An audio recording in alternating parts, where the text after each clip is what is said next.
Hello, good morning.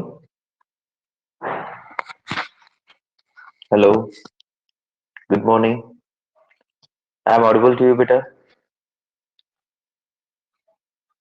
आवाज येतो का माझा?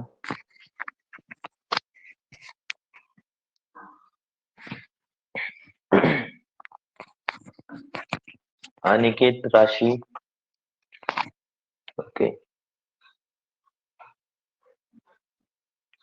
Okay, okay. Good morning.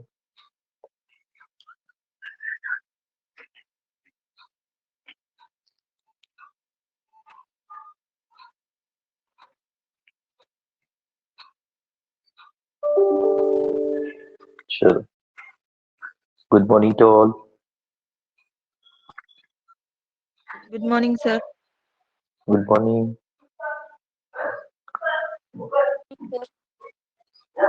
Good morning.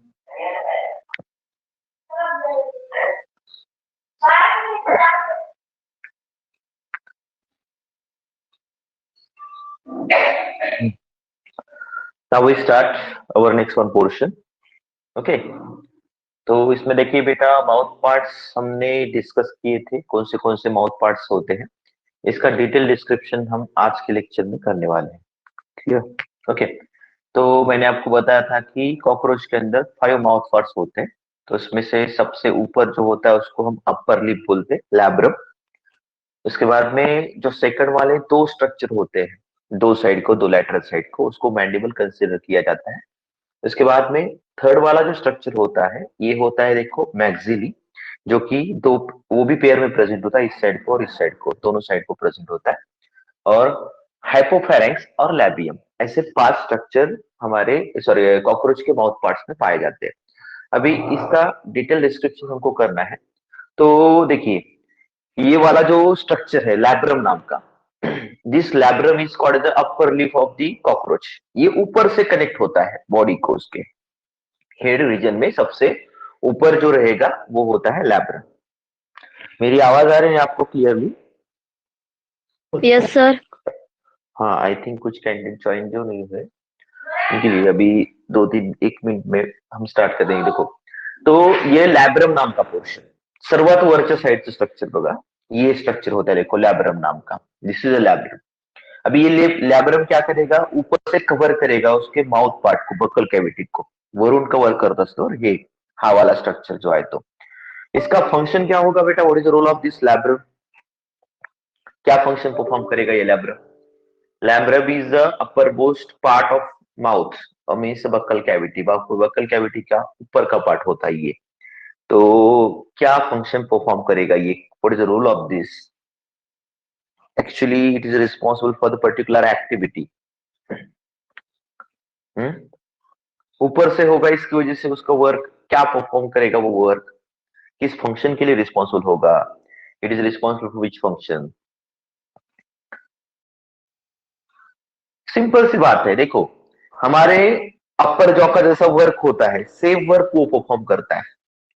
Same work perform by the labrum in case of the cockroach. वो क्या करेगा, फोल्ड को अच्छी तरह से फोल्ड करेगा बेटा. That is responsible for holding the food in a proper manner में उसको पकड़ता है. ओके.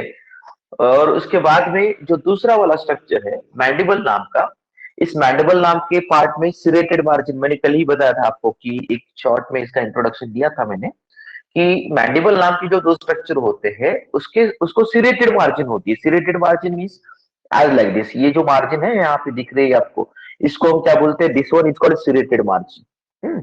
तो ये जो सिरेटेड मार्जिन होती है, this serrated margin is responsible for cutting the food, crushing the food, grinding the food. उसको क्या करता है? बारीक करता है, वो तोड़ देता है. जो फूड भी उसके बॉडी के अंदर जाएगा उस फूड को ब्रेक करने के लिए, क्रश करने के लिए, ग्राइंड करने के लिए ये पार्ट इसेंशियल होता है स्टार्टिंग में. जैसे हमारे बॉडी में फूड का ग्राइंडिंग कहाँ कहाँ होता है बता सकता है मुझे कोई? फूड जो है वो बॉडी के अंदर दो जगह ब्रेक किया जाता है. पहले तो स्टार्टिंग में, और उसके बाद में हमारे बॉडी के अंदर जाने के बाद इंटेस्टाइन में से पहले कहाँ पे होता है बेटा? बता सकता है मुझे कोई हमारे फूड का ग्राइंडिंग? जो Meg. सॉल एक तो कहाँ पे, पहले पे कहाँ पे होगा बताओ मुझे स्टार्टिंग में? बता, एक आपने जो बताया वो आंसर करेक्ट है। हमारे बॉडी में फूड का जो ग्राइंडिंग होता है, वो फूड का ग्राइंडिंग कहाँ कहाँ होता है, कौन से एरिया में होता है, उसको हम इसके साथ में कंपेयर करेंगे थोड़ा सा। site and ventral site. No no, वो तो साइड हो गई बेटा, मगर कौन सा एरिया जो होगा, that area is responsible for crushing a food, is conversion of large particle, food particle into small food particle. Large food particle are converted to Mouth and small. हाँ, बरोबर आहे, कुठं होणार? mouth first one. and stomach. Yes yes, mouth and stomach के अंदर, very good, mouth and stomach के अंदर। Mouth के अंदर क्या होता है, हमारे जो टीथ होते हैं, उस वो टीथ क्या करते हैं, उसको बारीक करते हैं, ब्रेक डाउन करते हैं। क्लियर, करेक्ट है एकदम। उसके बाद में स्टमक के अंदर क्या होगा कि पेरिस्टाल्टिक मूवमेंट नाम का एक मूवमेंट होता है, घुसळण्यासारखी प्रोसिजर होता है बघा अशा प्रकारे, और वहां पे क्रशिंग होती है, उसका जो बड़े पार्टिकल्स होते हैं वो छोटे छोटे पार्टिकल्स में कन्वर्ट हो जाते हैं, that is converted to small particles. Okay, paste like substance तैयार होता है, उसको हम बोलते हैं, देखो काइन बोलते हैं, Kine, CHYME, that we call it Kine. Okay, जब भी समझो पहले फूड बॉडी के अंदर जाएगा तो बक्कल कैविटी के अंदर उसको बारीक किया जाएगा टीथ के द्वारा, फिर भी वो चला जाएगा हमारे स्टमक के अंदर, फिर पेरिस्टाल्टिक मूवमेंट होती है, पेरिस्टाल्टिक मूवमेंट होने के बाद फिर उसको क्रश किया जाता है, उसको बारीक किया जाता है, उसको पेस्ट में कन्वर्ट किया जाता है। ऐसी एबिलिटी स्टमक के अंदर होती है। तो ये दो जगह हो रहा है, इसके अंदर भी दो जगह होता है। इसके अंदर यहाँ पे मैंडिबल के द्वारा वो पहले क्रश किया जाएगा, मगर वो उतनी प्रॉपर तरीके से क्रश नहीं होता है, फिर बॉडी के अंदर जाता है, और बॉडी के अंदर जाने के बाद इसमें एक गिजार्ड नाम का पोर्शन होता है बेटा, गिजार्ड नाम का। तो that gizzard is responsible for crushing of food, वो फूड को क्रश करेगा। क्लियर? तो ये दो स्ट्रक्चर जो है, these two structures are responsible for crushing a food. Another important thing, the next one structure that is the maxillae, it is also present in the form of pair, वो भी pair में present होते हैं बेटा। तो इसमें pair में कैसे प्रेजेंट होते, देखो ये वाला और ये वाला। अभी इसका स्ट्रक्चर ऐसा दिख रहा है, तो इसका फंक्शन क्या होगा बताओ मुझे। ये जो है दोनों स्ट्रक्चर ना, ये वाला स्ट्रक्चर और ये वाला स्ट्रक्चर, उसके स्ट्रक्चर के बेसिस पे आप उसका फंक्शन बता सकते हो मुझे। What is role of that? For ये होल्डिंग क्या the role food. For? Yes yes, simple, same याच्यासारखंच वर्क असतं बघायचं सुद्धा, तो फूडला होल्ड करण्यासाठी इसेन्शियल असतो, पकडून ठेवण्यासाठी, इन अ प्रॉपर मैनर। अगर कोई फूड गलती से गिर रहा है तो गिरने वाले फूड को क्या करता है, वो पकड़ लेता है। ओके, वो उसकी एबिलिटी होती है। या फिर फूड को पकड़ के दूसरी जगह लेके जाना है तो उस टाइम पे भी ये काम करता है। आपने देखा होगा कॉकरोचेस को, जब वो चलते तो फूड मटेरियल को कैच करके कभी कभी इसके द्वारा लेके जाते हैं, वो ये एक जगह से दूसरी जगह ट्रैवल करते हैं, तो उस टाइम भी फूड मटेरियल को कैरी करते हैं इसके द्वारा।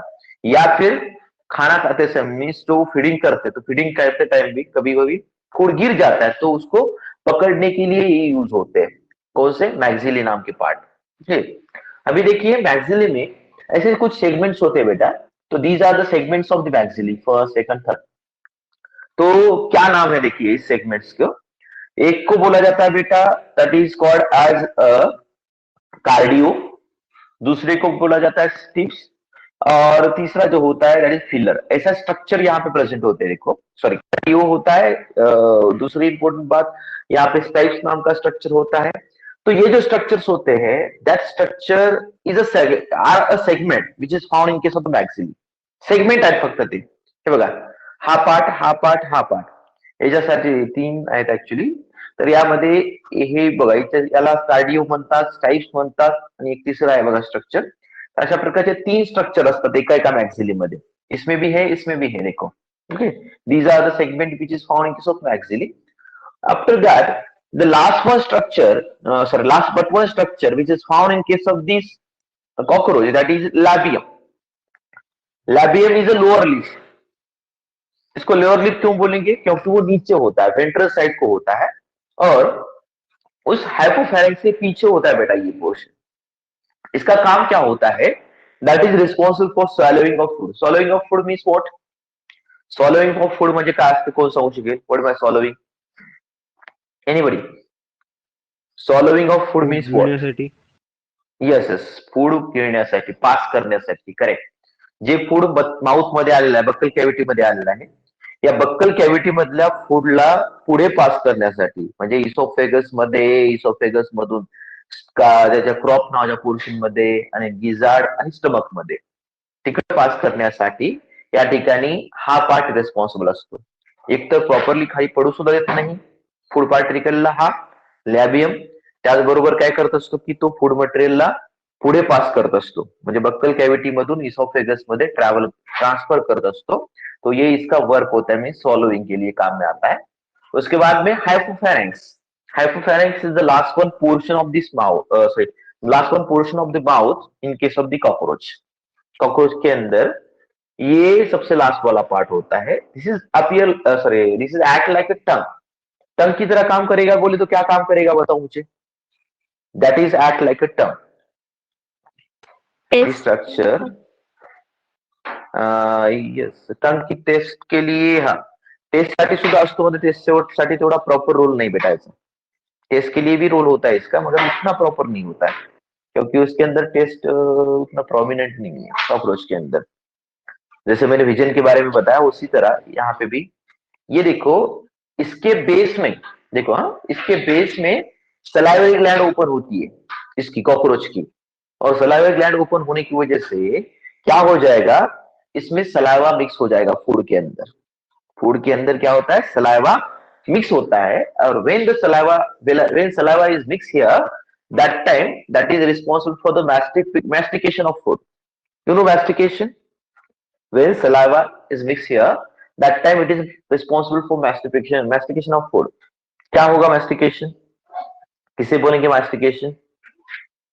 Which thing is called as mastication? Mastication म्हणजे काय? This thing is responsible for mastication of food. Here, salivary gland open at the base of this hypopharynx, and the structure is responsible for mastication of food. Mastication जो होता है food का, उसके लिए essential होता है. मॅस्टिकेशन मीन्स काय असणं, की त्या फूड मध्ये सलाइवाला मिक्स करून त्याचं एक पेस्ट लाईक स्ट्रक्चर बनवणं, त्याला आपण मॅस्टिकेशन म्हणतो. बाकी काही असं वेगळं नाहीये, कन्फ्युजन होऊ नका. When saliva mix with a food, that food is called as masticated food, or that process is called as mastication. Or for that mastication, this structure is responsible. That is the hypopharynx. That is appear like our tongue, same.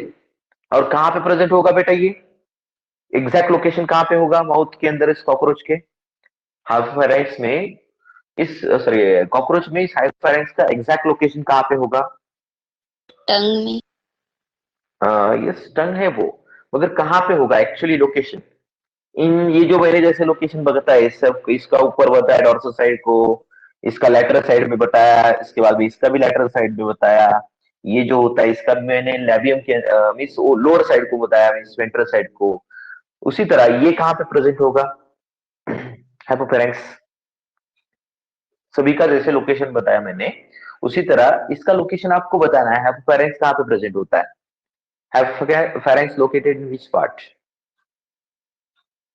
कोई भी इसका answer दीजिए.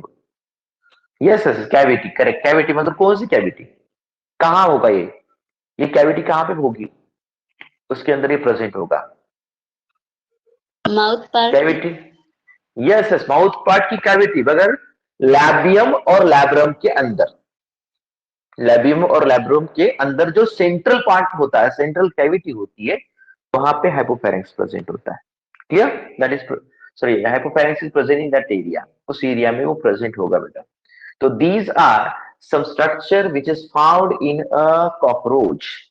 Cockroach के अंदर ये सारे mouth parts पाए जाते हैं. कौन से पाए जाते हैं? ये 5 पाए जाते हैं बेटा. Labrum, mandible, maxillae, hypopharynx, labium. Okay, तो these are the mouth parts of the cockroach. अभी एक देखो, कॉकरोच के अंदर एक स्पेशल फिनोमिना होता है. अभी सलाइवरी ग्लैंड डाइजेस्टिव सिस्टम में डिस्कस करेंगे हम, कैनाबलिज्म नाम का. This is the particular feature which is occurring in case of the cockroach. Cannibalism क्या होता है बताता हूं मैं आपको. देखिए, तो दे ईट देअर ओन काइंड्स. ते स्वतःच्या कॉकरोचला स्वतःच खात असतात, त्याच्या स्पेशीजला. जसं काही अॅनिमल्स मध्ये असते बघा हा प्रकार कॅनॅबलिझम नावाचा. म्हणजे ओल्ड स्पीसीज जे असतात स्वतः त्या ओव्हर क्राऊडेड सिच्युएशन मध्ये हे कॉक्रोच जे आहेत ते कॉक्रोच काय करतात, स्वतःच्या अॅनिमलवरच अटॅक करतात आणि अटॅक करून त्यांना खाऊन टाकत असतात. या प्रोसेसला आपण काय कन्सिडर करत असतो, that process is called as a cannibalism. इसको कैनाबलिज्म कहा जाता है. This is a particular phenomena which is occur in various animals, especially in case of the cockroach. काही एनिमल्स मध्ये आपल्याला हा प्रकार आढळतो, त्याच्यामध्ये हा कॉक्रोच सुद्धा आहे. ओव्हर क्राऊडेड सिच्युएशन जर असली, त्याला फूड अवेलेबल नसेल, फूड भेटत नसेल, तर अशा केसमध्ये हा कॉक्रोच काय करतो की त्यांचे जे स्वतःच्या स्पेसिस मधले काही इंडिव्हिज्युअल्स असतात त्या इंडिव्हिज्युअल अटॅक करतो आणि अटॅक करून त्यांना खाऊन टाकतो. या प्रोसेसला आपण कॅनाबलिज्म असं कन्सिडर करत असतो. ओके, ये माउथ पार्ट आया उसकी वजह से मुझे इसका डिस्क्रिप्शन देना पड़े आपको. तो देखो नेक्स्ट थिंग, अभी ये माउथ पार्ट समझ में आया कि आपको, बताओ मुझे, any doubt regarding this? No sir. इसमें अगर ओके, तो देखो अभी हम दूसरा जो स्ट्रक्चर डिस्कस करने वाले हैं बेटा, that is a thorax region. मैंने कल आपको पॉइंट बताया था कि हेड रीजन को और थोरैक्स रीजन को एक एक एक दूसरे के साथ में कनेक्ट करने के लिए एक स्ट्रक्चर होता है जो कि बहुत ही फ्लेक्सिबल स्ट्रक्चर होता है. उसका नाम क्या बताया था बेटा मैंने आपको? वेरी फ्लेक्सिबल स्ट्रक्चर, वो इंपॉर्टेंट स्ट्रक्चर होता है वो भी. सर्विकम. इसकी वजह से yes yes very good, that is for cervicum. Correct, cervicum means a neck of cockroach. तो this structure is responsible for connection between a head region and thorax region. Head region को thorax region के साथ में attach करता है. और in some arthropods, okay, in some arthropods their head region and thorax region directly attach with each other. There is no any gap between them. So this type of that type of structures are called as the, क्या बोलेंगे उस structure को, that structures are called the cephalothorax. लिख लो. In some arthropods their head region and thorax region, they are compactly arranged. Compactly म्हणण्यापेक्षा they are completely arranged with each other, means they are fused with each other. They are fused with each other. There is no any gap between them. That type of structures are called as a cephalothorax. उसको cephalothorax बोलेंगे. का असतं cephalothorax? काही arthropods मध्ये head region आणि thorax region एकमेकाला attach झालेले असतात डायरेक्टली, त्याच्यामध्ये बिलकुल गॅप नसतो किंवा इंटरमिडिएट पार्ट सुद्धा नसतो. अशा प्रकारच्या स्ट्रक्चरला आपण काय कन्सिडर करत असतो, that we called the cephalothorax. ये किसमें पाया जाता है बेटा? स्पेशली एक्वेटिक आर्थ्रोपोड्स में. Tell me some examples of aquatic arthropods that is found in case of aquatic arthropods. Tell me some examples of aquatic arthropods. Crab. Yes very good, crab. Crab के बाद में एक दूसरा कौन सा होता है बेटा? हाँ, क्रॅबच्या सोबत दुसरं एखादा सांगा कोणी. Any other? Any other? Hello, आवाज येतोय माझा? I am audible to you? Yes sir. Crab, हाँ, क्रैब के साथ में दूसरा कोई स्ट्रक्चर होता है क्या बेटा? Any other structure? Prawns. Yes yes very good, correct, prawn. बाकी के जो एनिमल्स है जैसे कि प्रॉन भी होता है, करेक्ट है, आपका एकदम आंसर करेक्ट है. प्रॉन के बाद में दूसरा कोई? Tell me some examples of the animals which is present in the aquatic media but they are belongs to the arthropod group. Arthropoda group के मेंबर्स है वो. ऐसे कुछ एग्जांपल्स बता दीजिए मुझे. दो आपने एकदम करेक्ट बताया कि क्रैब एक होता है, उसके बाद में प्रॉन एक होता है बेटा. One is a crab and second one is a prawn. Another one that is copepod नाम के एनिमल्स. ये आपको मालूम नहीं होंगे, कोपेपोड नाम के कुछ एनिमल्स होते हैं, वो भी ये ऐसे स्ट्रक्चर्स होते हैं जो स्ट्रक्चर इसको कनेक्ट करते हैं. मीन्स वो आर्थ्रोपोड के मेंबर्स होते हैं कोपेपोड नाम के. कोपेपोड हे जनरली या आपल्या क्रॅब सारखे असतात बघा, छोटे छोटे अॅनिमल्स असतात. आणि त्याच्यानंतर एक लोबस्टर नावाचा अॅनिमल असतो जो अक्वॅटिक मीडियामध्ये राहत असतो, that is found in case of the marine media specially, जो ओशियन मध्ये राहतो. Same as like the prawn, prawn की तरह दिखता है, उसकी साइज थोड़ी ज्यादा बड़ी होती है. तो वो जो एनिमल है that is also example of arthropod, aquatic arthropod. तो देखो, हम अभी थोरैक्स के बारे में, थोरैक्स के ऊपर फोकस करेंगे। तो इस थोरैक्स के अंदर क्या क्या स्ट्रक्चर्स पाए जाते हैं?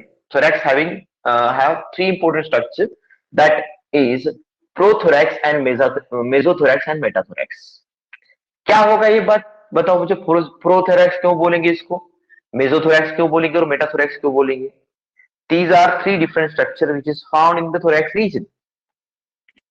These are the segments, confusion नहीं होना चाहिए आपका. Segment, these are the segments of thorax. म्हणजे याच्या बॉडीची, या बॉडीला आपण कोणत्या प्रकारची बॉडी म्हणतो बरं? या स्ट्रक्चरला आपण जेव्हा कॅरेक्टर बघितले होते आर्थ्रोपोडचे, तर या फिनोमिनला काय म्हणतो आपण? When segments are present in their body. अगर किसी एनिमल की बॉडी के अंदर सेगमेंट्स है, हमको ये सेगमेंट जो होते हैं वो एक तो आर्थ्रोपोड के अंदर मिलते हैं, एनलिड के अंदर मिलते हैं, दोनों इस केसेस में मिलते हैं हमको, ये बोथ केसेस में। तो इस फिनोमेना को हम क्या, हाँ hello, segmented body. Yes, segmented body, right, that is a segmented body, but उसके लिए एक अलग से नाम दिया गया है। क्या नाम है बेटा उसका? सेगमेंटेड बॉडी तो बोलते ही है हम उसको, और दूसरा एक नाम देते बेटा, another name given to this. क्या होता है वो नाम? उस फिनोमिना को हम एक नाम देते हैं उस फीचर को। बॉडी। नो बेटा, that is joint appendage is a feature of the arthropod, but when segments are present on any animal, that time that feature is called the metamerism. Segmentation ला आपण मेटामेरिझम म्हणतो. कोणामध्ये आढळतं segmentation? एनलिड्स मध्ये आढळतं, arthropods मध्ये आढळतं.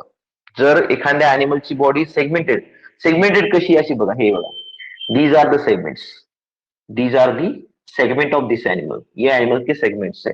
अगर इसके अंदर segment present है तो इसको हम क्या बोलेंगे? That phenomena is called the metamerism, उसको मेटामेरिज्म बोलेंगे। तो देखिए, इसका जो थोरैक्स रीजन है, थोरैक्स रीजन मींस जो हेड के बाद में पाया जाता है, इस स्ट्रक्चर में 3 सेगमेंट होते हैं। तो इन 3 सेगमेंट्स को हम क्या बोलते हैं? फर्स्ट वन सेगमेंट को हम प्रोथोरैक्स बोलेंगे, सेकंड वन सेगमेंट को हम मेसोथोरैक्स बोलेंगे, और तीसरा वाला जो सेगमेंट प्रेजेंट होता है उसके अंदर, उसको हम क्या बोलेंगे? मेटाथोरैक्स बोलेंगे। This is the first one segment that we call the prothorax, ये प्रोथोरैक्स होता है। तो इसके बाद में दूसरा वाला जो सेगमेंट यहाँ पे गलती से किया गया है, ये यहाँ पे आना चाहिए ऐसे, ये प्रोथोरैक्स होता है, हेड का ही पार्ट है, प्रोनोटम नाम का पार्ट होता है, दिस इज प्रोनोटम। कंफ्यूजन, गलती से उन्होंने क्या किया, डायग्राम में गलत हो गया यहाँ पे। तो ये जो पार्ट है, this is the pronotum. After that the first one part which is present here, that we call the prothorax.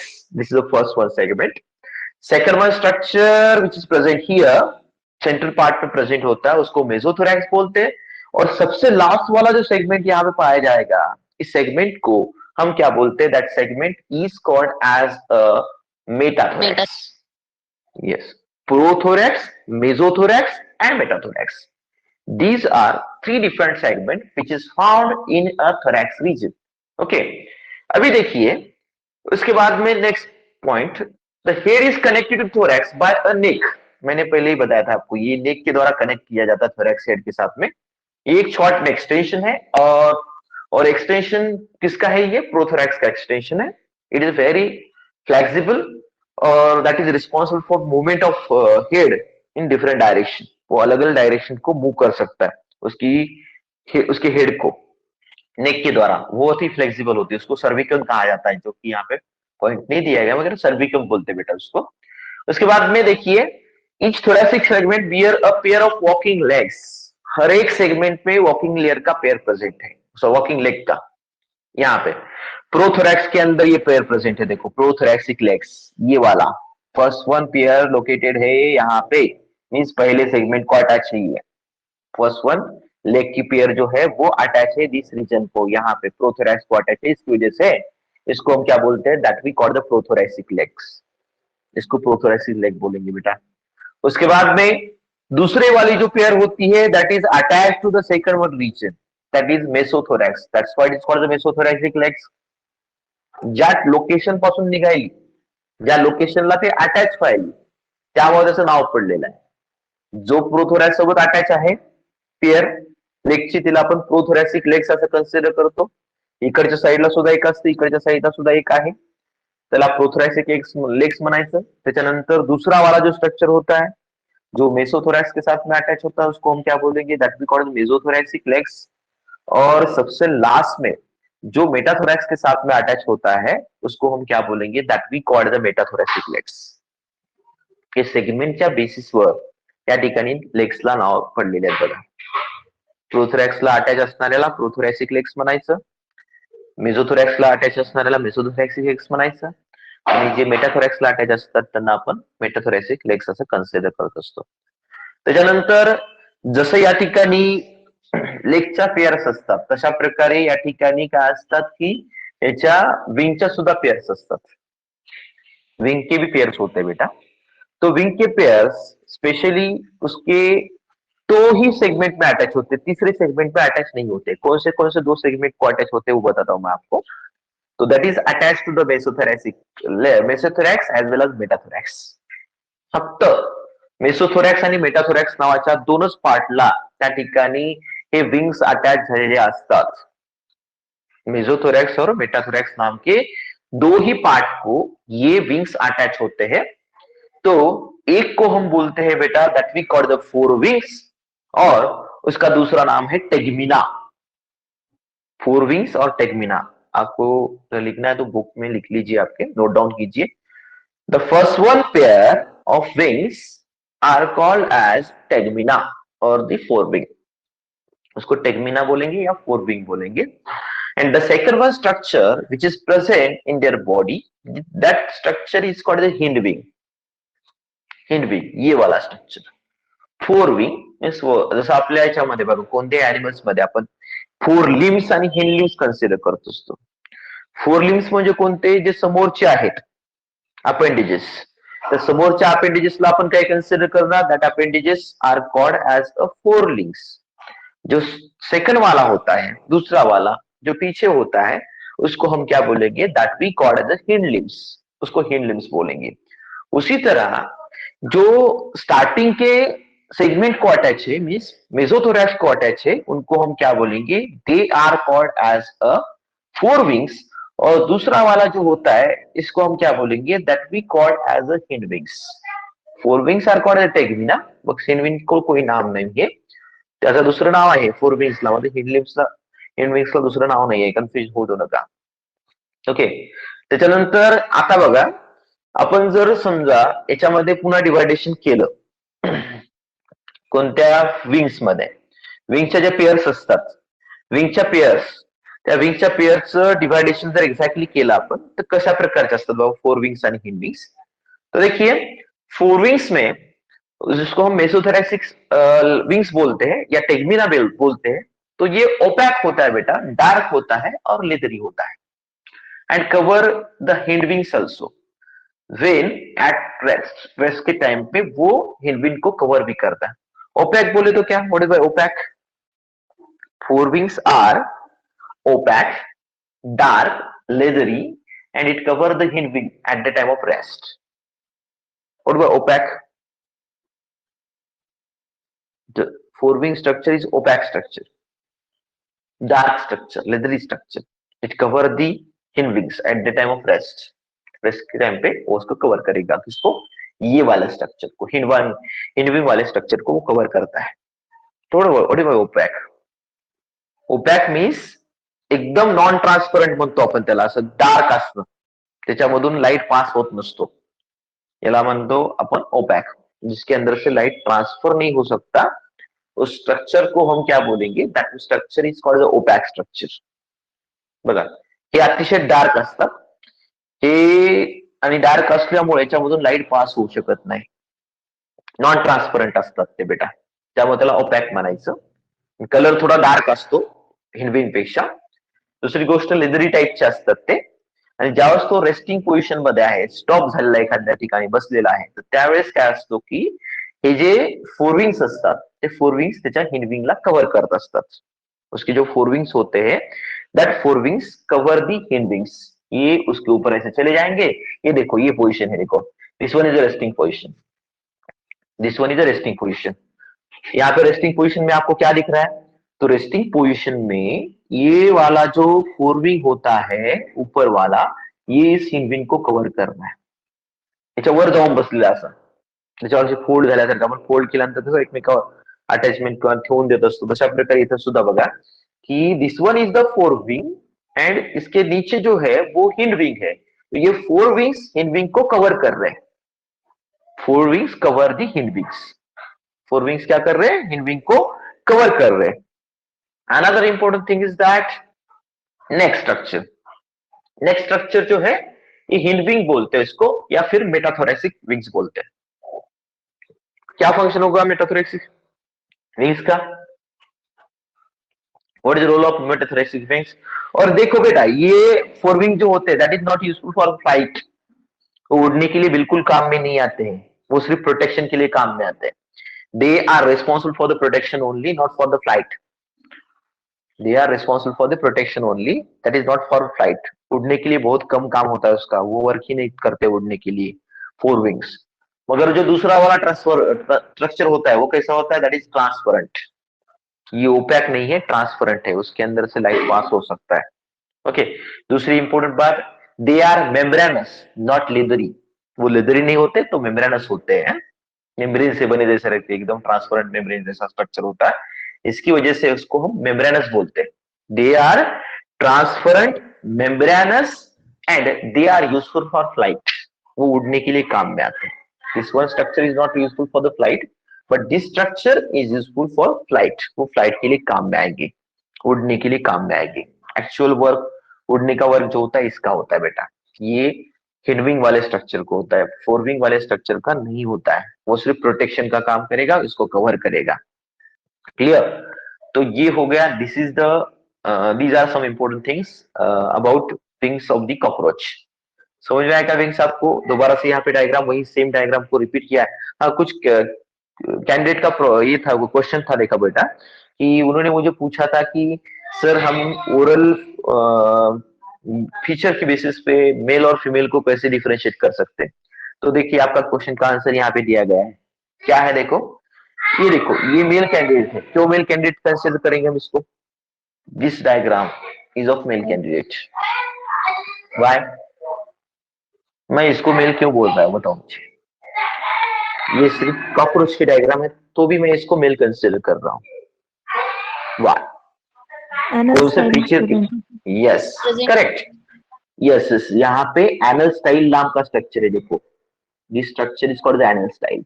ये लास्ट के सेगमेंट में प्रेजेंट होता है.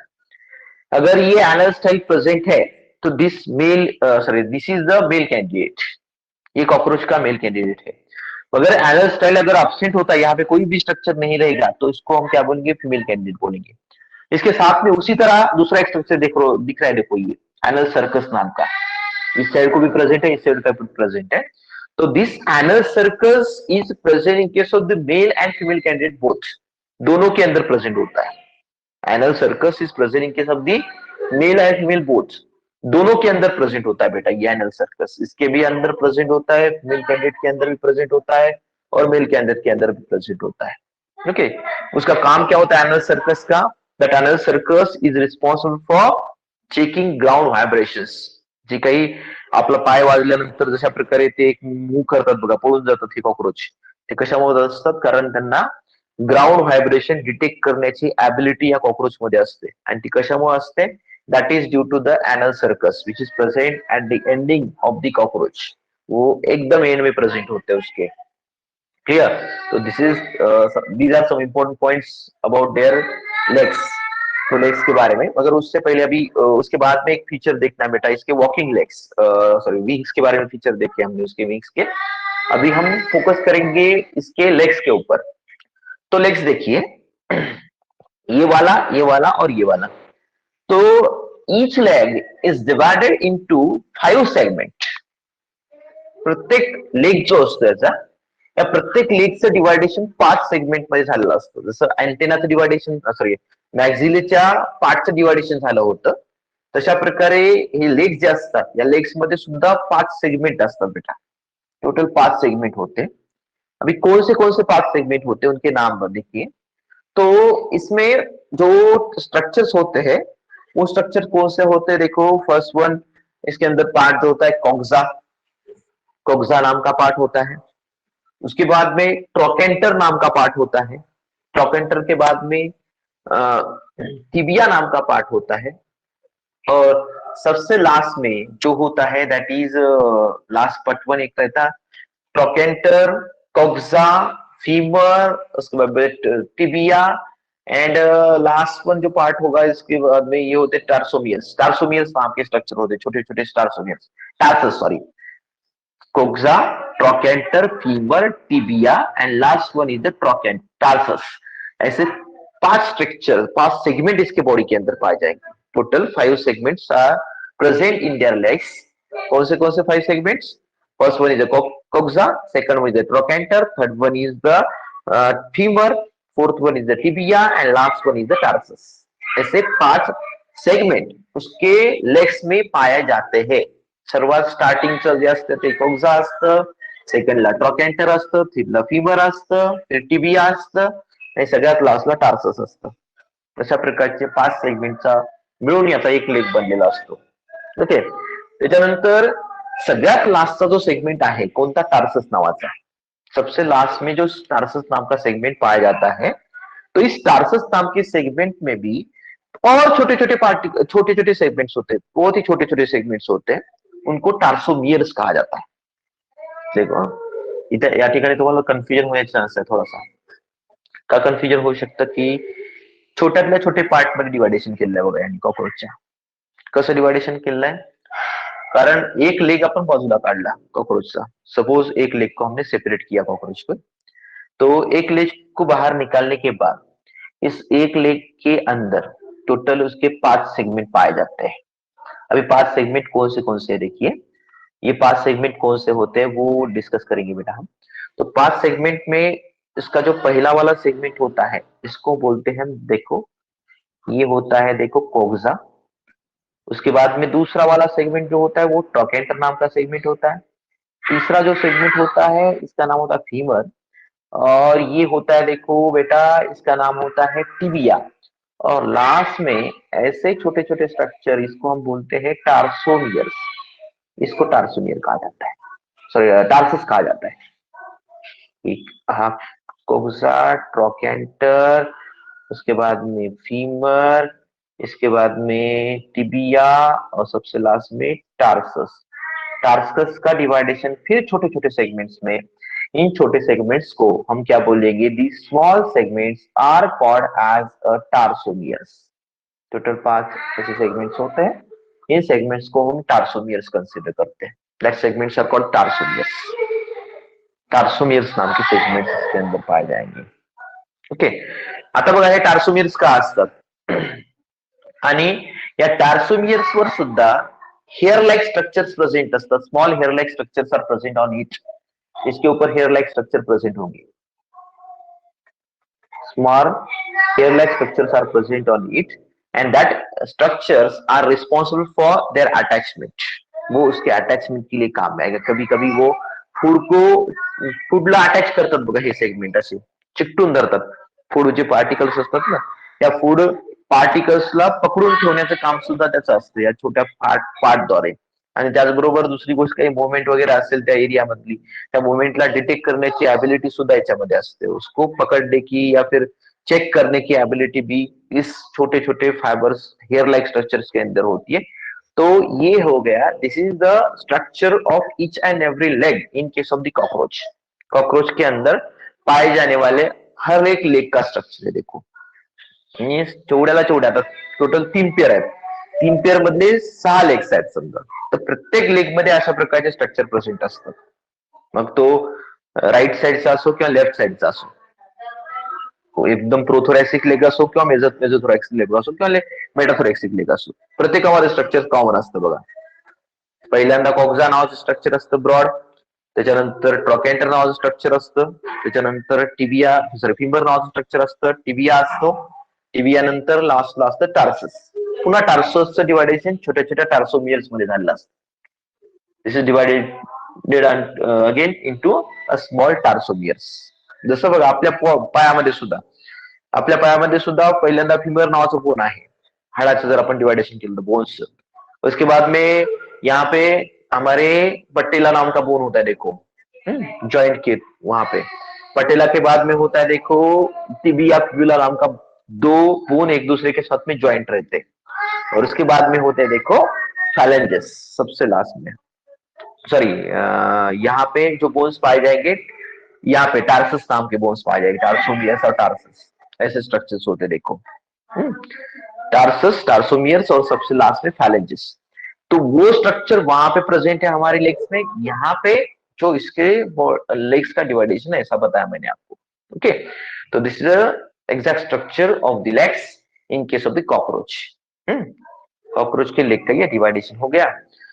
अभी हम थोड़ा सा इंट्रोडक्शन देखेंगे किसका, एब्डोमेन एरिया का। Now we discuss the abdomen in case of cockroach. तो ये समझ में आया क्या, पहले बताओ मुझे, इस पॉइंट इज क्लियर और not? Yes, sir. If you have any doubt regarding this you ask me बेटा। हमने जो अभी तक का पार्ट डिस्कस किया है, स्पेशली हमने पूरे माउथ पार्ट डिस्कस किए कॉकरोच के। माउथ पार्ट्स के बाद में हमने उसके थोरेसिक रीजन को डिस्कस किया। थोरेसिक रीजन के अंदर पाए जाने वाले विंग्स कैसे होते हैं वो देखा। उसके बाद में उसके लेग्स का स्ट्रक्चर देखा है। तो ये सारे स्ट्रक्चर हमने डिस्कस किए हैं। और इसके ज्यादा भी कुछ डाउट है आपको, तो समझ में नहीं आया तो बताओ मुझे। Okay okay, no problem. तो याच्यापेक्षाही जास्त वेगळं काही तुम्हाला जर प्रॉब्लेम असेल की एखादा कन्सेप्ट तुम्हाला समजलं नसेल, बिंदास विचारा, नो प्रॉब्लेम। तुमच्या मनामध्ये जर काही डाऊट असेल याच्याबद्दल तर साधा आणि सोपा कन्सेप्ट आहे, this a very easy concept. Sir प्रोथोरॅक्स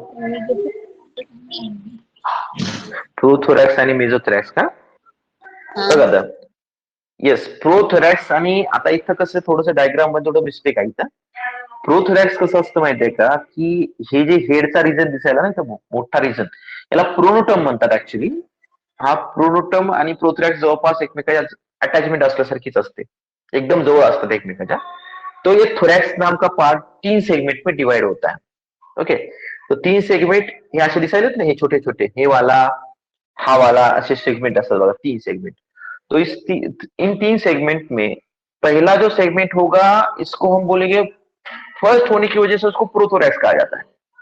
वो फर्स्ट पोजीशन पे प्रेजेंट है, इसकी वजह से उसको प्रोथोरैक्स कहा जाता है। जो दूसरा वाला सेगमेंट मिडल में प्रेजेंट होता है, इसकी वजह से उसको मेसोथोरैक्स कहा जाता है।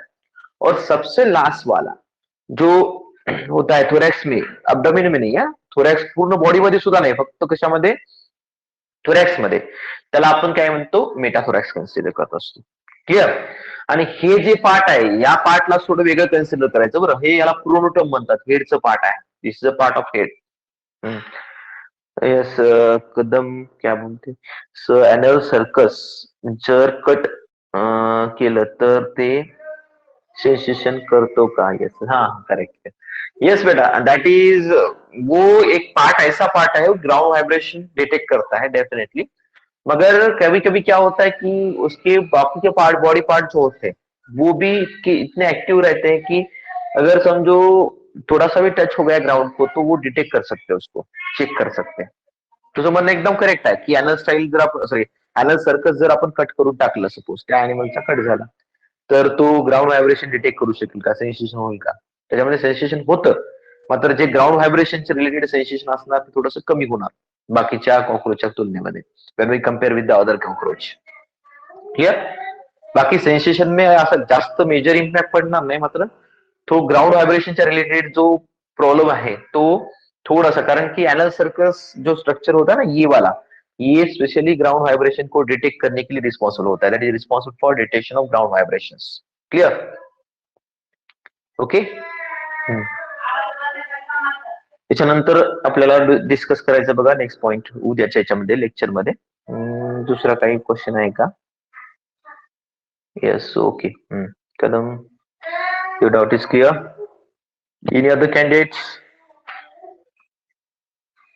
इफ यू एनी डाउट, कल जो हम पार्ट डिस्कस करने वाले हैं ये है देखो एब्डोमेन नाम का पार्ट। तो ये एब्डोमेन नाम का पार्ट जो है इसके अंदर टोटल 3 सेगमेंट पाए जाते हैं। उस ईच एंड एवरी सेगमेंट का डिस्क्रिप्शन हम देखेंगे, कैसा स्ट्रक्चर होता है, फंक्शन क्या होता है, ब्रूड क्या होता है, ब्रूड पाउच, उसका वर्क क्या होता है, फीमेल और मेल में डिफरेंशिएशन कैसा है, दोबारा एनल स्टाइल को छोड़ के बाकी का डिफरेंशिएशन क्या है वो भी हम डिस्कस करेंगे। उसके बाद में स्पर्मेटिका नाम का पोर्शन क्या होता है, या फिर कोलैटरल ग्लैंड्स वगैरह जो कि रिप्रोडक्टिव सिस्टम का पार्ट है इस कॉकरोच के, वो भी हमको डिस्कस करना है कल के लेक्चर में। ओके, तो ये सारा डिस्क्रिप्शन हमने थोरैक्स के बारे में देखा, उसके विंग्स के बारे में, उसके लेग्स के बारे में और माउथ पार्ट्स के बारे में। ओके, तो इसमें अगर कुछ डाउट होता है तो पूछिए, नहीं तो फिर अब हम क्लास यहाँ पे स्टॉप करेंगे बेटा। If you have any doubt regarding this you ask me without any hesitation. चलो, क्लास अभी लीव करने वाला हूँ मैं। Thank you sir. ओके।